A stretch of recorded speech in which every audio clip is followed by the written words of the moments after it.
Spain has a lot of culture. There's lots of really good things and lots of things that are kind of funny as well. But I'd say one of the things I really like about Spain is just how open and big the people are and the personality kind of thing.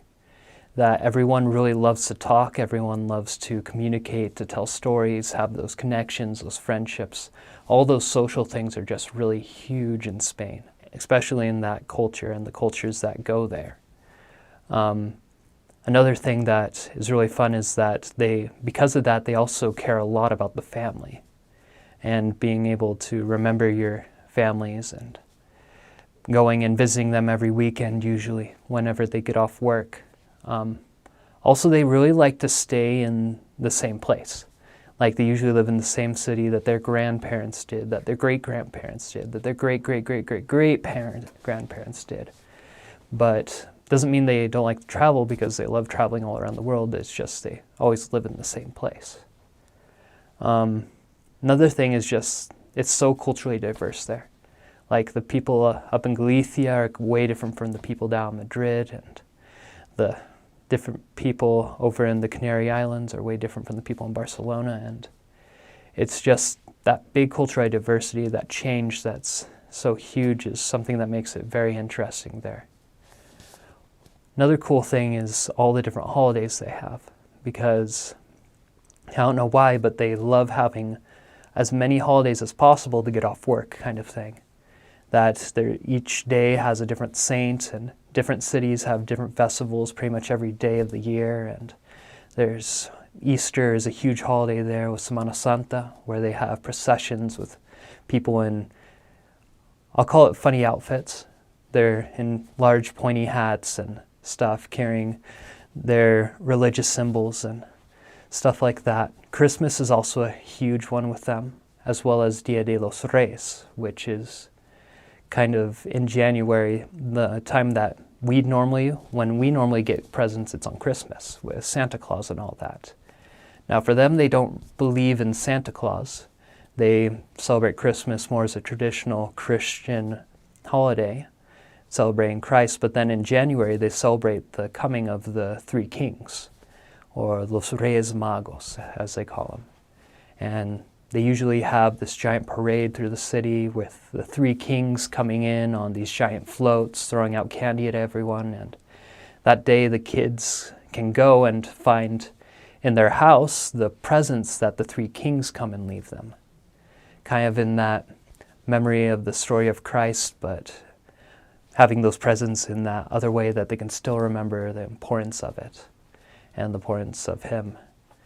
And those are some really cool things I really liked with the culture, and the food would be something completely different topic because they just have so many good foods there, from paella to tortilla de patata, cocido, cecina, jamón serrano, chorizo, pan de pueblo, and calamares. Like, there's so many different kinds of foods, and each city has its own specific food that's its own, that nowhere else does the same.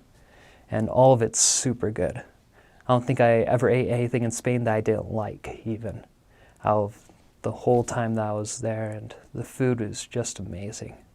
So the food in Spain is a little bit different than what we eat. So where we normally add a whole ton of seasonings and stuff like that, they usually just use ingredients that have a whole ton of flavor instead. So instead of throwing a whole bunch of salt and pepper into a sauce for pasta, they'll use a lot of chorizo, which is a kind of sausage that they have there, which has pimentón or paprika that prepares it, that just adds that flavor, and adding different vegetables and stuff to give the flavor to their foods. Also is that most of the seasonings they use there are not the seasonings we use here, and vice versa. Like Italian seasoning that we have here in Utah, kind of, that mix of herbs doesn't even exist there. All they use are more like oregano or saffron or paprika, those kinds of things that we don't traditionally use here, at least not in my house. But one of the cool things as well is that the food is just so different from the north to the south. Like in the north, there's a lot more meats, and it's a lot heartier food. It has potatoes and that kind of thing. Well, in the south, it's a lot cooler, a lot more seafood of their style, because it's right there on the Mediterranean. So that kind of food that you would think with a lot of olive oil and different things like that. Well, when you go inland, it all turns completely different as well, with things like cocido, a soup with just every kind of meat you can think of chucked in there with vegetables and beans. And just so many good foods. There's no food that I've ever tried that wasn't good. And one of the big things there is a food called tortilla de patata. Now, if you think tortilla, you're thinking the Mexican tortilla, which is just flour flattened out that you make a burrito out of. But there, it's kind of like an omelet that they have with potatoes, which they have enough potato to egg ratio that kind of turns into a cake shape that they use in their meals, kind of like a mid-course or something like that. That they throw onions and different kinds of meats, just different things into it, and they're all so delicious. And there's so many different kinds depending on the place and everything. Yeah, there's just so many different kinds of foods, and it's all good, so you have to try all of them. What it was like living in León is very cold. It was one of the coldest parts of Spain, and I actually got to see snow there, so that was really cool. But León is one of the more historical points in Spain, because when Spain was taken over by the Moros, the people from the Arabic people that took over most of Spain, it was in León that they started fighting back. And that's when it all turned with Alfonso V, I believe. And from that city, they went on to conquer all of Spain, and it came to be what it is today with that language. Because León and Valladolid in that area is actually where the Spanish language came from, a Castellano. So when you're there, when you hear the language, that's truly where Spanish started. It's so much easier to understand people, and it's a really cool place with that. Also because it was originally a Roman city, you're able to see the old parts of the city with the cathedral there and the large Roman wall around the inner part of the city. You get to taste all the food there that is just specific to León, with Athena and other things like that. Other things that's really cool about León is that it's a big city, but it's in the middle of nowhere, kind of. That there's all these little villages around it, but the next closest city that's big is Ponferrada, but that's like another hour and a half in car. So it's kind of just that little center near the Asturian Mountains, and that's just absolutely gorgeous with the two rivers going through it, and be able to see the mountains just on the horizon for Asturias as well as Portugal, and just an amazing place with great people. What it was like living in the center of Madrid was very hectic, I would say. There's just so many people, and down there in Barrio Dos, which is kind of one of the not rich sections, like it has half of it is the rich part of the city and the other half is the poor immigrant part. There's just a lot of people. So everyone there uses the subway, the metro, and it's just always packed. There's tons of people from South America, from Africa, from Spain, from everywhere.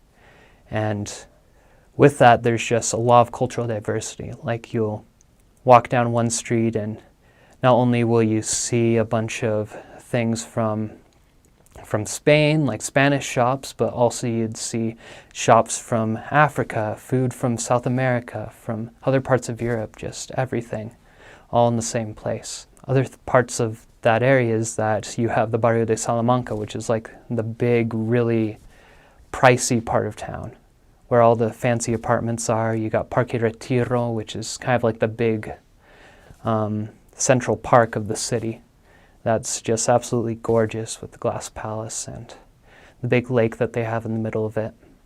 One of the cool things as well is that just near the chapel has the bull ring of Madrid, the Plaza de Toros. which is the third biggest in the world. It's absolutely wonderful, and if you could talk your mission friends into it, going to a bullfight there would be super cool.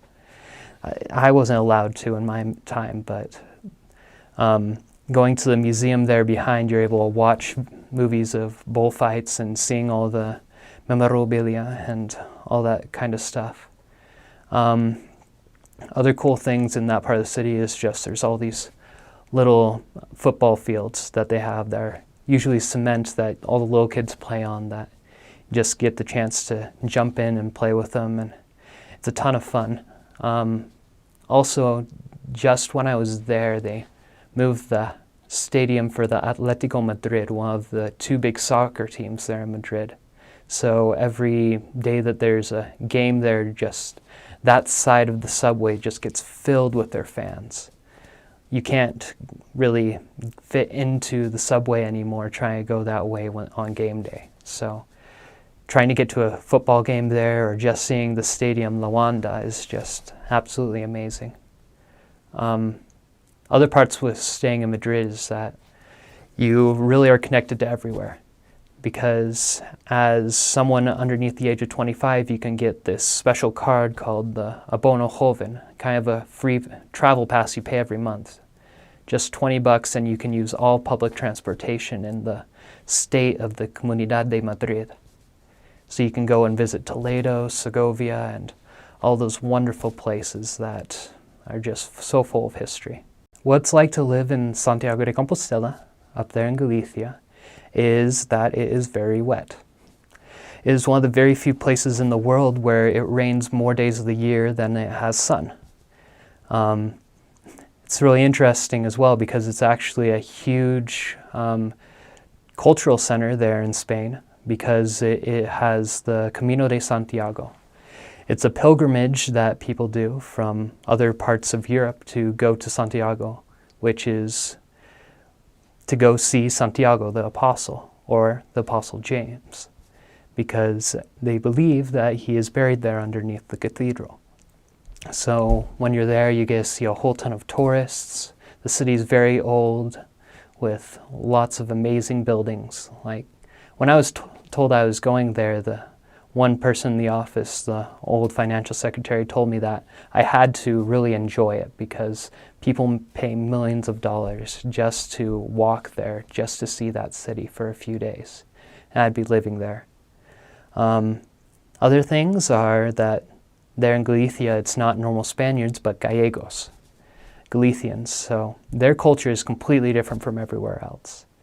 They're very family-oriented, and it's interesting because when you talk to them in the streets, they don't speak Spanish most of the time, unless you speak to them in Spanish. They speak in Gallego, the language that's there, kind of in between Spanish and Portuguese, but older than both of them. But it was very interesting. And one of the things I really like about there is the food, because the food was amazing there in Galicia. Just the pan de pueblo, I think, is one of the best parts, the bread that they have, with all the amazing different ways that they do it. Other things with living there is that there's just so much things to see. Any street has some sort of monument or some church, some old building. You really just have to take it all in as you're going around because there's just so much to see. I remember I was out with the ward one Dia de Preparación, one P Day, and I was taking pictures of different things, and one of the ward members stopped me. He's like, hey, if you're trying to take all the pictures that you can, you won't have the time because you can walk every 10 feet and find an amazing picture.